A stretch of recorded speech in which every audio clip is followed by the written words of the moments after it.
Hi friends, இது எங்களோட 100வது பதிவு. உங்களுடைய அன்புக்கும் ஆதரவுக்கும் ரொம்ப நன்றி. தொடர்ந்து அழகான பயணங்களோட பயணிப்போம். இன்னும் போக வேண்டிய தூரம் நிறைய இருக்குங்க. உங்களோட அன்பான ஆதரவை எங்களுக்கு கொடுங்க. இந்த 100வது பதிவு என்னுடைய ஸ்பெஷல் பதிவு, என்னுடைய பிறந்தநாள் பதிவு.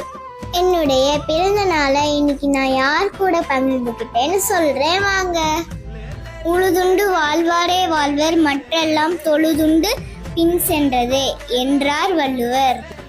உலகமே வெவ்வேறு தொழில்களை தேடி ஓடினாலும் அத்தனை மனிதர்களும் இறுதியில் நிற்பது ஒரு தட்டு சோற்றின் முன்னால் தான். நம்ம தினமும் சாப்பிட்ற சோறு நம்ம தட்டுக்கு வர்றதுக்கு முன்னாடி விவசாயிகளுடைய மாபெரும் உழைப்பு இருக்குங்க.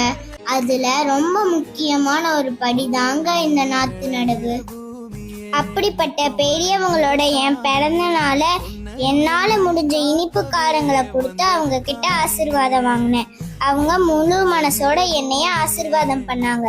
சும்மா இல்லைங்க, யாருன்னே தெரியாத ஒரு சின்ன பொண்ணுக்காக அவங்க சாப்பிட வச்சிருந்த தின்பண்டங்கள், தூக்கு போசையில இருந்த உணவுகள், ஒரு வாயாவது சாப்பிடு, அப்பதான் நாங்க சந்தோஷப்படுவோம்னு சொல்லி எனக்கு ஊட்டி விட்டு ஆசீர்வாதம் பண்ண அவங்க தாங்க ஊருக்கே சோறு போட்ட சாமி.